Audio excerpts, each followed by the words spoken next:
Singing star Karen Carpenter died today of an apparent heart attack at the age of 32. Every time you start a song, like, well, if we can do a medley of... Karen Carpenter was young, famous, and loved by millions. So when she suddenly passed away at 32, the world was stunned. But what the autopsy revealed left even doctors speechless. No food in her stomach, a strange green substance, a heart damaged in ways no one expected, and hidden in her clothes, something that raised even more questions. This isn't just a story about an eating disorder, it's about silence, secrecy, and the shocking truth that only came out after it was too late. What really happened to Karen Carpenter? Let's discover.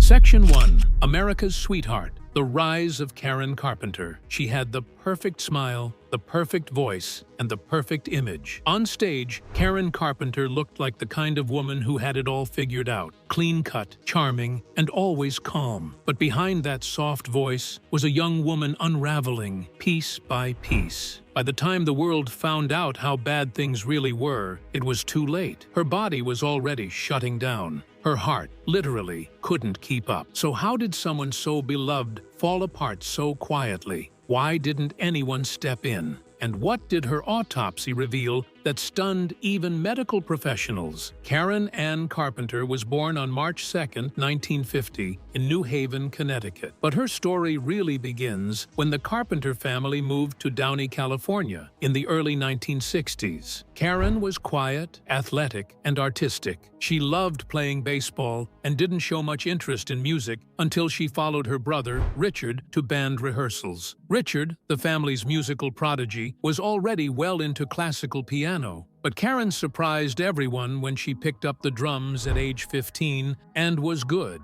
Not just good for a girl, just good, period. She played with precision, passion, and rhythm far beyond her years. It was clear from the start that this was no ordinary sibling act. They started performing together as part of a jazz trio and eventually formed a group simply called Carpenters. Notice the name, no the. It was sleek, minimalist, and reflected the sound they were about to make famous. In a time when rock and rebellion were dominating the charts, when Led Zeppelin, Janis Joplin, and Black Sabbath were blaring from radios, the Carpenters were doing something completely different. Their music was clean, harmonious, soft. Karen's warm contralto voice had a depth that made you stop what you were doing and listen. It wasn't flashy, it was controlled, soothing, almost hypnotic. That control, as it turns out, would later define more than just her vocal style. In 1969, at just 19 years old, Karen and Richard were signed to A&M Records. Their first album didn't make much noise, but their second album changed everything.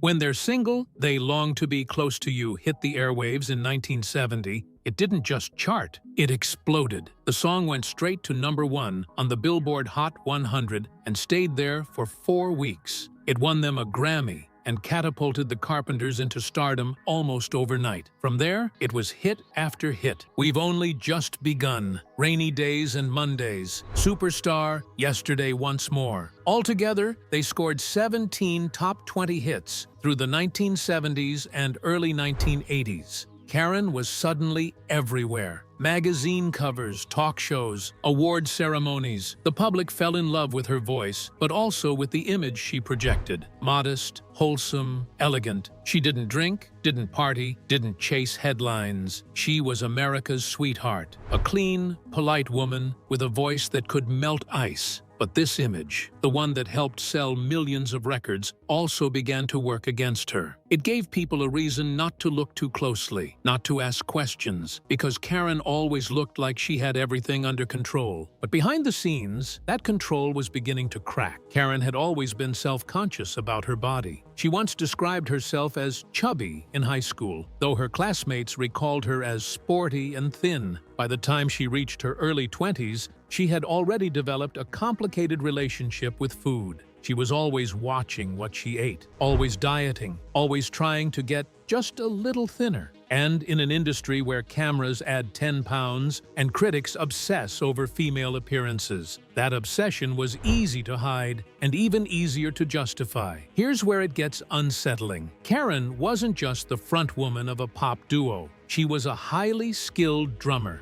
In fact, she was one of the few female drummers to achieve mainstream fame in that era. In live performances, she often sang while playing drums, something incredibly difficult to pull off. But as she was pushed more into the spotlight, the industry wanted to see her standing front and center. Photographers didn't want her hidden behind a drum kit. They wanted her visible, posed, and looking a certain way. The more visible she became, the more pressure she felt to look thinner. Her band's success didn't slow down, but Karen did. She became more private, more controlled, more isolated. Her public persona, bright, bubbly, composed, remained intact. But if you looked closely, you could see the signs. Her clothes began to hang looser. Her arms and face lost fullness. Her performances grew more reserved, but the press never connected the dots. Interviews focused on her music, her brother, her elegance. No one asked why she seemed to shrink from year to year. In the 1970s, anorexia was barely understood, often dismissed as vanity. Karen was fighting a battle most people couldn't even name. And by the time anyone realized how serious it was, her heart had already taken too much damage. Section 2. The pills, the syrup, and the final autopsy. It wasn't starvation that stopped Karen Carpenter's heart. It was something far more disturbing. And only recently has the full truth come to light. For years, people assumed she had simply wasted away. But new information from her autopsy report has revealed a far more shocking cause of death: immediate cardiotoxicity, heart failure caused by long-term use of ipecac syrup, a common over-the-counter medicine once used to induce vomiting. Karen Carpenter wasn't just eating less. She was actively using substances to force her body into submission. Her heart didn't fail because it was weak. It failed because it was poisoned. In her final months, Karen had been trying to recover. She had gained some weight. She was eating again. She was smiling in public and making plans for the future. But inside, her body was already too damaged. That's the part of her story that still stuns doctors and researchers today. How could someone seemingly on the mend collapse so suddenly? And why was no one sounding the alarm about what was really happening? Let's start with what her autopsy actually showed. At the time of her passing, Karen weighed 108 pounds. Compared to earlier stages of her illness, when she dropped below 90, this seemed like progress. Her family and doctors thought she was improving, but that number was misleading. Gaining weight during recovery from anorexia can place extreme strain on the heart, especially if the body's been depleted for a long time. The heart is a muscle, and when the body is starved, muscles weaken. When you reintroduce food and fluids too quickly, the heart can struggle to keep up, particularly if it has already been damaged by years of malnutrition and chemical stress. That chemical stress is where the story takes a darker turn. During therapy in New York, Karen made a confession so alarming that even her experienced care team struggled to process it. She admitted to taking 80 to 90 laxatives a night, not in a week. A night. She also revealed that she had been taking up to 10 thyroid pills a day, despite having no thyroid condition. Her thyroid was functioning normally, but she believed these pills would boost her metabolism and help her burn calories faster. It didn't matter to her that they weren't medically necessary. What mattered was staying thin, no matter the cost. These behaviors weren't just extreme, they were dangerous. Laxatives force the body to eliminate water and waste, but they don't stop the absorption of calories. So their perceived effect on weight is mostly illusion. What they do affect is hydration and electrolyte balance, both of which are crucial for heart function. Overusing them can lead to long-term damage, including kidney problems and arrhythmia, a condition where the heart beats irregularly or out of rhythm. In Karen's case, this was only part of the damage. Then came another detail, quietly devastating, easy to miss in the report, but crucial: ipecac syrup. Ipecac was once commonly kept in household medicine cabinets. It was used to induce vomiting in children or adults who had accidentally swallowed something harmful. But in the hands of someone with an eating disorder, it becomes a tool of destruction. Karen had been using ipecac not just occasionally, but regularly. Ipecac contains a compound called emmetine, which affects the stomach and triggers vomiting. However, taken in high doses or over long periods, emmetine is toxic to the heart muscle. It causes what's known as cardiotoxicity, damage that leads to muscle weakness, irregular rhythms, and ultimately, heart failure. That's what killed her. Not just the weight loss, not just the dieting. It was the combination of disordered behavior and toxic substances that slowly wore her body down. The damage wasn't obvious from the outside, but on the inside, her heart had become fragile. Too fragile to carry her forward, even when everything else seemed to be getting better. The autopsy also uncovered another detail that still raises questions. In the pocket of the red jogging suit Karen was wearing when she collapsed, doctors found a small bottle of Ativan. Ativan is a medication often used to treat anxiety, insomnia, or panic attacks. It is a sedative, and in some cases it can affect heart rate and breathing. While no traces of Ativan were found in her bloodstream, suggesting she hadn't taken it recently, it still raises the question, was she trying to manage anxiety during recovery? Was she struggling more than people realized in those final days? Equally disturbing was what her stomach contained, or rather, what it didn't. The coroner's report noted that there was no solid food in her stomach at the time of her passing. Instead, it contained only a dark green substance described as having the consistency of dried leaves. This bizarre detail suggests that although she may have been eating again in public, in private, she was still battling old habits. It's unclear what exactly this material was, but it wasn't nutritious, and it wasn't enough. The true tragedy is that all of this was preventable. If anorexia had been better understood in the 1970s and early 1980s, if doctors had been more trained to recognize the signs, if the public had been more aware of the risks, Karen's death might not have happened. But at the time, eating disorders were still considered niche issues. Many physicians didn't know how to treat them. Many families didn't know how to talk about them. And worst of all, many patients were blamed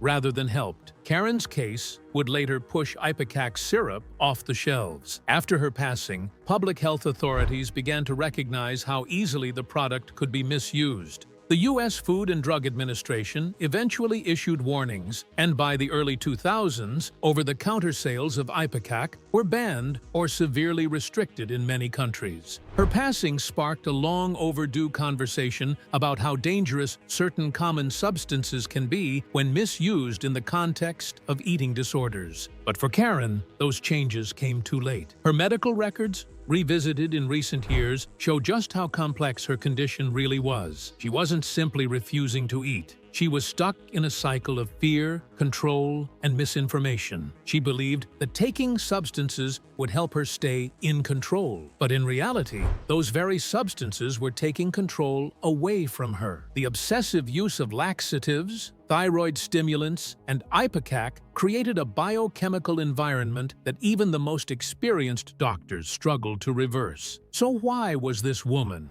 so talented, so admired, so surrounded by fans, left to manage this on her own? Part of it was timing. Anorexia nervosa wasn't officially recognized by the American Psychiatric Association until the 1980s. Even then, treatment options were limited, and public understanding was shallow at best. People thought it was a phase or a personal flaw. Even her closest friends were unsure how to help. Some of them reportedly told her she looked great as she dropped weight, not realizing they were reinforcing the very behavior that was harming her. The other part of it was silence. Karen didn't talk openly about her illness. She kept things hidden, perhaps out of shame, perhaps because she didn't have the words to describe what was happening. And those around her often deferred to her public image, the smiling, sweet, polite Karen Carpenter. No one wanted to admit something was wrong until it was undeniable. By the time Karen collapsed on the floor of her parents' home on February 4, 1983, the damage had been done. She was rushed to the hospital, but doctors couldn't save her. The voice that had once filled concert halls fell silent. Section 3. Inside a Silent War. Karen versus her own body. Karen's complicated relationship with her body started early. In high school, she was active and slim, but she described herself as chubby. Friends and teachers didn't see it, but Karen did. In photos from that time, she looks healthy, strong, and athletic, but she didn't feel that way. And feelings, not facts, are what eating disorders feed on. That internal dissonance, seeing something different in the mirror than what others saw, took hold before anyone noticed. It wasn't that she wanted to look like a model, she just didn't want to feel too much, too loud, too big, too noticeable. As her music career began to take shape, so did her focus on eating. It started with calorie counting. She kept track of everything: small portions, skipping meals, quiet substitutions, nothing too alarming at first. But once she signed with A&M Records and stepped into the spotlight, the pressure intensified. Cameras magnify everything. And in a male-dominated industry, female artists were expected to be not only talented, but visually flawless. Karen, always a perfectionist, internalized those expectations with alarming ease. The real turning point came after she hired a personal trainer. The trainer, attempting to help her stay fit for tours and media appearances, placed her on a high-carbohydrate diet. This wasn't an unusual method at the time. It was based on the idea that carbs gave performers energy. But in Karen's case, it backfired. Her body responded by gaining weight. It wasn't a drastic change, but for someone already struggling with body image and a deep need for control, it felt catastrophic. That weight gain wasn't just physical, it was emotional. It confirmed all the fears she had quietly been carrying for years. So, she fired the trainer. From that moment on, Karen took over. No more advice, no more plans. She would do it herself. And that's where things began to spiral. She started severely restricting what she ate, limiting herself to a few bites of food, often plain vegetables or lettuce. She would sometimes push food around her plate to make it look like she was eating. On the road, she'd claim she was too tired or not hungry to join the band for meals. Those close to her started to notice, but no one really knew what to say. As her weight dropped, the signs became impossible to ignore. Karen's face looked gaunt. Her arms were thin. Her clothes no longer fit, but she refused to go up a size. Then came the physical collapse. During one tour in the mid-1970s, she fainted on stage. The Carpenters had to cancel several shows. The official statement was exhaustion. Behind closed doors, it was far worse. Her body was losing the ability to keep up. Her blood pressure was low. Her muscles were weak. And her mood, once upbeat and chatty, became withdrawn and erratic. Friends began to worry. Some described her as psychotic about her weight. Others said she would become deeply anxious if a meal didn't go as planned, or if she felt out of control around food. She had routines, rituals. She needed to know exactly what she was consuming and when. If that control was disrupted, she panicked. But even those closest to her didn't know what to call it. The word anorexia wasn't in common use. The general public had barely heard of it, and in medical circles, it was still considered rare, if it was acknowledged at all. Back then, anorexia nervosa wasn't seen as a psychiatric disorder. It was misunderstood, often dismissed as a phase or a personality quirk. People thought it was just extreme dieting, that the person would snap out of it eventually. And because Karen never talked about her illness openly, no one could understand how much pain she was truly in. In interviews, she was warm, funny, and self-deprecating. She would joke about food, brush off rumors. She kept up appearances with remarkable discipline. That discipline, ironically, was part of the problem. It's what made her such an incredible performer, and what made her illness so easy to overlook. She made it all look effortless, even when her body was falling apart. Finally, even when Karen entered recovery, the effects of that long-term restriction remained. Her heart, weakened by years of malnutrition and substance use, was fragile. Her bones were brittle. Her immune system struggled. Every part of her had been compromised, not just by the lack of food, but by the overwhelming stress her body had endured in silence. The stakes were high, and the road was long. And while Karen was trying to fight her way back, the world around her still didn't quite understand what she was up against.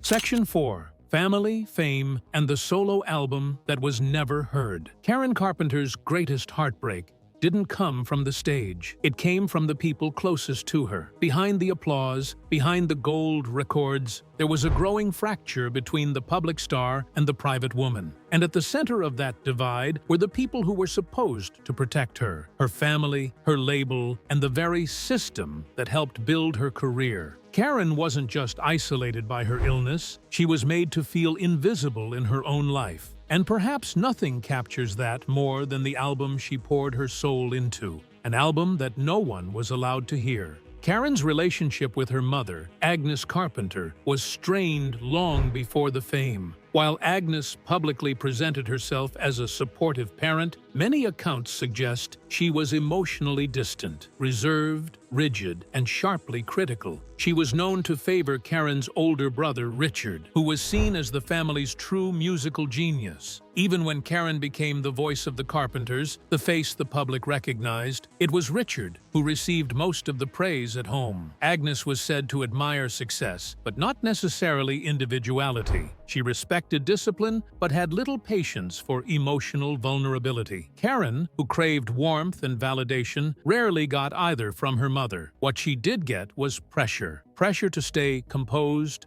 presentable, agreeable. Pressure to reflect well on the family, no matter how she felt inside. Even when her weight began to plummet and her physical condition became impossible to ignore, there was no room for open conversations. The family image had to be preserved. Agnes reportedly brushed off concerns, describing Karen's weight loss as just another one of her diets. Whether this was denial or control, the effect was the same. Karen was left to manage her pain in silence. So when she decided to make a solo album, it wasn't just a creative move, it was a personal declaration, a break from the carefully maintained Carpenter image. She wanted to explore a new side of herself, musically and emotionally. In 1979, Karen traveled to New York to work with legendary producer Phil Ramone. The sessions were intimate and experimental. The sound was radically different from the Carpenters' polished soft pop style. It was bolder, jazzier, more contemporary. Karen's voice was placed in a new context, less innocent, more assertive. For the first time, she wasn't singing someone else's vision. She was making her own. The album included tracks like If I Had You and My Body Keeps Changing My Mind, songs with subtle sensuality and modern arrangements that reflected the late 70s soundscape. It was clear, this wasn't the girl next door anymore. This was a woman in control of her art, and Karen was proud of it. But her excitement didn't last. When she brought the finished album back to Los Angeles, she faced a wall of resistance. Richard didn't like it. Neither did executives at A&M Records. They felt it was too different, too far removed from the Carpenter brand. They said it didn't fit her image. They were worried it would confuse her audience. Karen was devastated. According to multiple sources, Richard was vocal about his disapproval. Agnes, too, was reportedly against the release. They urged her to shelve the project, and she did. With a quiet, resigned heartbreak, she boxed up the album and moved on. Or at least tried to. This creative rejection cut deeply. For someone who had spent most of her life fulfilling other people's expectations, this solo album had been a rare act of independence. And to have it dismissed, not by critics or strangers, but by her own family and label, left her feeling betrayed. Friends said she became increasingly withdrawn after that. It wasn't just the music that had been rejected, it was the woman behind it. Around the same time, Karen married real estate developer Thomas Burris. From the outside, it looked like a fresh start, but inside the relationship, things quickly deteriorated. Burris was reportedly controlling and emotionally cold. He allegedly concealed the fact that he had undergone a vasectomy, something Karen only discovered after they married. She had always wanted children. The realization that it wouldn't happen in this marriage added another layer to her growing sadness. The couple separated within a year. Karen moved out. The divorce was never finalized. Emotionally, it was another deep wound, one more reminder that love and control often got tangled in painful ways in her life. While all of this was happening, her illness, her heartbreak, her loneliness, the media didn't focus on Karen's struggles. They focused on her appearance. Magazine articles and television interviews often remarked on her weight before her music. Paparazzi photos were scrutinized. Gossip columns speculated. No one asked about her heart, or her voice, or the fact that she was clearly unwell. As her body weakened, her schedule remained full. She was still performing, still promoting, still smiling for the cameras, even when her strength was fading. That solo album would not be released during Karen's lifetime. It remained shelved for over a decade, hidden from public ears. When it was finally released in 1996, 13 years after her passing, critics praised its emotional depth and vocal range. Fans were stunned. This was a different Karen, stronger, more adventurous, more vulnerable. The album is now seen not as a misstep, but as one of her most personal and daring works. And it left many wondering what else could she have done if she had been allowed to grow. Section 5. A Year in New York. Hope, recovery, and the sudden goodbye. In the spring of 1982, Karen Carpenter did something she had never fully done before. She asked for help. After years of hiding, restricting, and quietly unraveling, she left Los Angeles and moved to New York to begin intensive treatment for her eating disorder. For the first time in over a decade, her focus wasn't on touring or public appearances. It was on healing. And for a while, it seemed like she was getting better. But what changed? Why did she suddenly leave treatment? And how did things go from hopeful to irreversible in a matter of months? Karen entered a specialized program led by Dr. Stephen Levenkron, a psychotherapist known for treating anorexia nervosa, which was only beginning to be recognized as a serious psychiatric illness. She stayed in New York for nearly a year, a long, difficult period that involved emotional therapy, nutritional planning, and monitored care. She gained 23 pounds during this time. Her skin looked brighter. Her voice regained strength. To those around her, it looked like she was finally on her way out of the darkness. But recovery from anorexia isn't linear. The physical changes come first, but the mental ones take much longer. Anorexia is rooted in deep emotional patterns, control, fear, and internalized pressure. Even as Karen's body improved, her mind was still fighting old habits and fears. Recovery meant confronting not just food, but family, identity, and a career built on perfection. That's a lot to carry, especially alone. In November of 1982, just before Thanksgiving, Karen made an unexpected decision. She packed her bags and returned to Los Angeles. Her therapist was concerned. She wasn't fully stabilized. She still had progress to make. But Karen insisted. She wanted to spend the holidays with her family. Some believe she missed the familiarity of home. Others say she was emotionally dependent on her parents, especially her mother, and didn't feel she could complete recovery without them. Another possibility is that she was simply exhausted.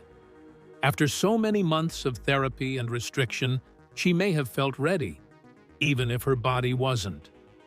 Once back in Los Angeles, Karen appeared optimistic. She began planning a comeback tour. She spoke to friends about new musical projects. She was eating, gaining strength, even smiling more. But underneath the surface, her body was fragile. Gaining weight too quickly after long-term starvation can put enormous strain on the heart. Muscles that had atrophied, including cardiac muscle, were now being asked to do more, without the foundation to support it. And although her appearance improved, her heart had already been weakened by years of malnutrition and substances like ipecac syrup. On the morning of February 4, 1983, Karen was staying at her parents' home in Downey. She walked into her bedroom to get ready for the day. Minutes later, she was found collapsed on the floor. Paramedics arrived and rushed her to the hospital. Despite emergency efforts, she was pronounced dead shortly afterward. She was 32 years old. News of her passing spread quickly. Fans were stunned. Many had no idea how sick she truly was. To the public, Karen had always seemed put together, composed, strong. The idea that she could be taken by something so silent and so misunderstood felt impossible. But that's what made it so devastating. She had tried to recover. She had taken real steps toward health, but her body, after years of damage, could no longer keep up. The effort to live came just a little too late. Thanks for watching. If you enjoyed this, don't forget to like, comment, and subscribe. Click the next video for more exciting content.